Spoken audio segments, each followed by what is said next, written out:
This is a series on dinghy diving, just dinghy diving 101. The very first thing that you have to have is a big anchor with pretty thick chain.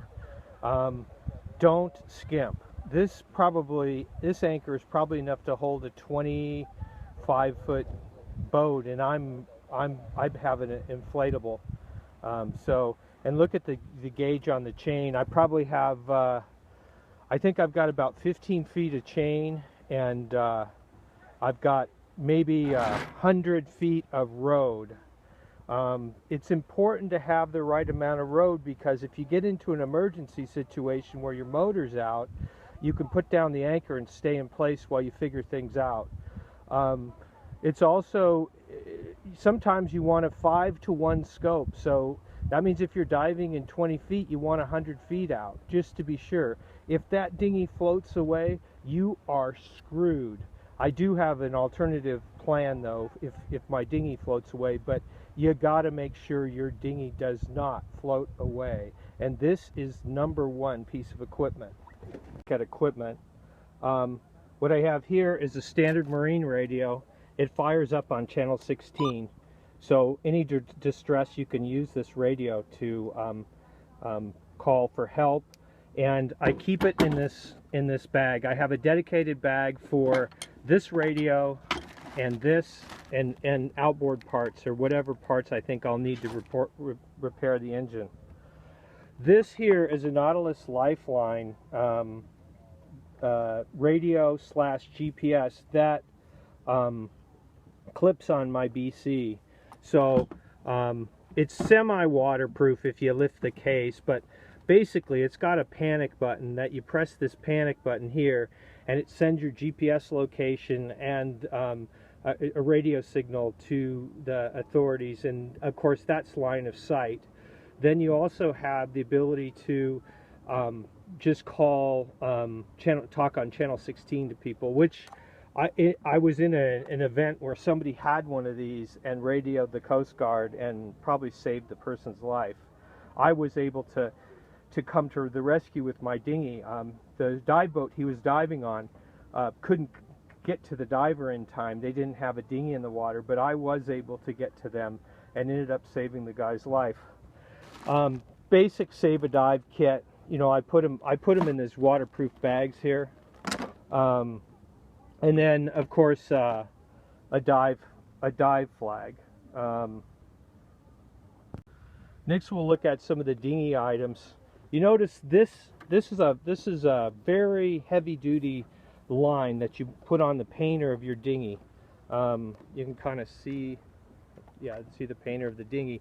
You put it on the low. You don't attach it to the webbing parts of the dinghy. There's a ring on the front of the dinghy you attach this to with a well-tied bowline, double bowline if possible.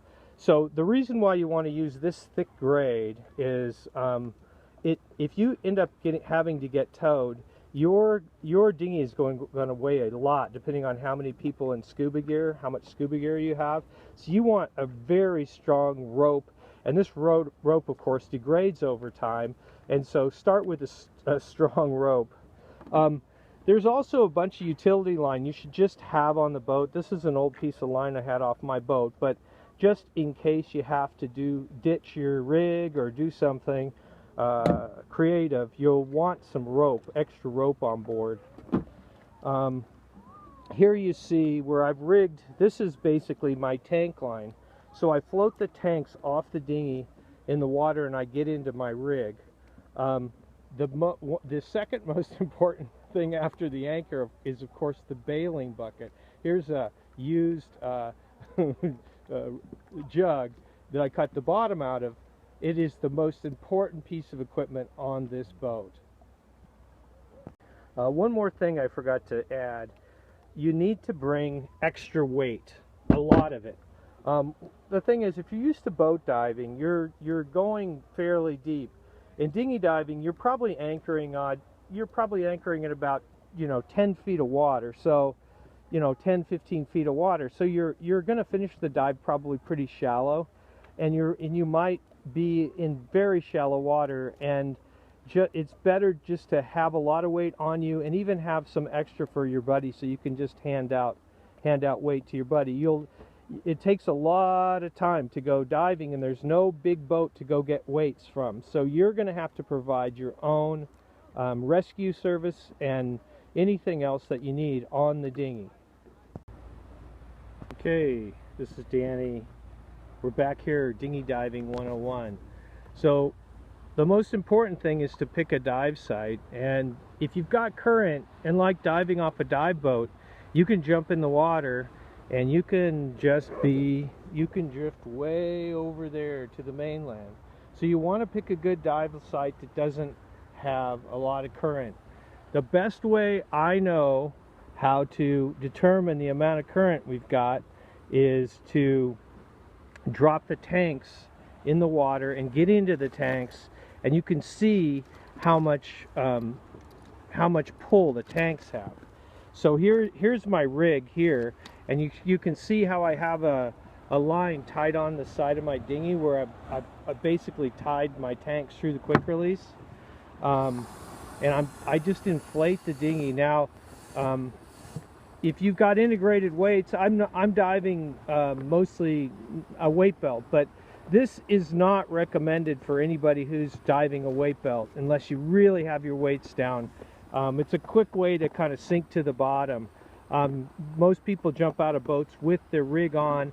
In dinghies, when you've got friends, like you can see, there's not a lot of room here on the dinghy. And you see all my stuff's in bags and everything. So, you know, it's best, I think best, to just put your rig on in the water. You get used to it. You can throw it in a pool if you want. But the other tip that I have is if the kelp's going straight, if you've got kelp or bubbles or something to gauge off, don't go diving without that. The other thing is, I have on my weight belt, I have a clip. You see this clip here? I can take this clip on my belt and put it in this loop and kind of stay in one place. If there is current, I can jump into the water, get into my rig, and then clip off. And of course, then you've got to swim to the bow line and go down the bow. Always go down your dinghy bow line and check your anchor. You need to make sure your anchor is seated, because in this situation, I'm diving on a buoy, but if your anchor is not seated well, not planted into rocks where you know you're not gonna, where you know you're not gonna, your dinghy's gonna be there when you get it. Of course, if your dinghy is not there, you have a backup here. It's your radio. You can use this as your radio if your dinghy's not there. Or you can hit the panic button. Again, you're going to plant your dinghy down. You're going to plant your anchor in the rocks. Then you need to make sure you've got enough air to go and unclear your anchor when you come up to the place. There's a lot of kelp here. Maybe you're going to get into kelp, so you can swim around and clear your anchor before you come back up. It's going to make life so much easier. And you always got to make sure you have a little bit of air if you have problems with your anchor. Anyway, that's the next lesson. Thank you. Okay, you can see now that I've thrown my rig in the water, and so my intent is to I've got my weight belt I'm heavy, but I've got my weight belt just set, just so I can float. I'm not going to sink to the bottom, and I've got some weight in my BC, so I'm going to be pretty heavy, like I recommended before. If we're going to finish this dive shallow, we're anchored in about 25 feet. That's not going to be an issue right now, but sometimes you're anchored in pretty shallow water, and so you got to be able to have enough weight to get back home. Here you kind of see that I've got my dive flag hoisted on the outboard. Here's a very important thing: wear a snorkel. If you get into trouble and you're by yourself, you want the option to be able to snorkel, bail your gear, and snorkel. A lot of times with gear on, you're not going to be able to get back to the boat if the current fires up quick. So you got to be able to bail your gear, and you're going to want to snorkel. You got to get under kelp possibly. There's a lot of reasons that you're going to need to snorkel. Don't dive with people without snorkels, because you might end up burning your energy trying to save them. Here you have, again, you kind of see how I put all my stuff in waterproof bags. So everything is got a waterproof bag, so when I leave the boat, I'm ready for it to just be totally drenched. Ideally, you want to tie down your bailing bucket. If there's surf or something happens to your boat and it gets swamped, you want that bailing bucket with the boat. Hi, this is Danny again. I'm at another dive spot here. I just anchored over there, and it looked okay, but when I put my dive gear in, I'm diving by myself. When I put my dive gear in, watch, check this out. Okay, now I'm letting go of the line.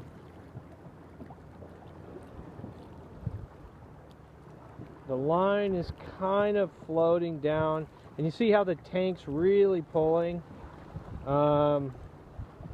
It's probably not a good idea to go diving by myself here. You know, I'm anchored okay. I mean, it's a great day. The water looks glassy, but I think, you know, it just, once you get in the water and you get this pulling on you, you're going to have a loop around your belt, and just to be able to stay in place, or you're going to get sucked toward the island there, which is better than, I guess, getting sucked out to sea. But I'm going to go try another spot. Okay, so this place is kind of out in the middle of, you know, there's not much around here. You know, the land is pretty far away, and if we break our fin or something, we're going to have a problem with current. So I did my normal thing where I put my dive gear in, and it is drifting a little bit, but watch how slow the rope will pay out. A lot slower now than what we saw before. It's not paying out very much right now. So, you know, we know the current is going to be not so, there is going to be some current. We can clip into this rope while we're trying to get our stuff together. We can hang on to the rope, but it's not going to pull us that violently. And of course, the last, you know, if it comes down to it, we can always just bail on the gear, swim back to the boat, and you know, and just go chase the gear. That is a preferred thing. A lot of people say don't. A lot of people are saying, you know, don't you know, leave your gear. But, you know, getting back to the boat is the most important thing, and, you know, and making sure the boat actually stays where, you know, where it should be here. So that brings me to the next topic, is anchoring. Okay, you can kind of see here that I like to anchor in the shallowest possible water, if possible here, but I'm on a cliff, okay? So I'm going to go place that anchor. I'm going to go down and place that anchor, but I want to have long enough amount of line that if for some reason before I can get to the anchor and place it, I'm gonna hook in, you know. So I'm not sure you can see the anchor down there. I'm pretty sure you can now. Okay, so here's the deal.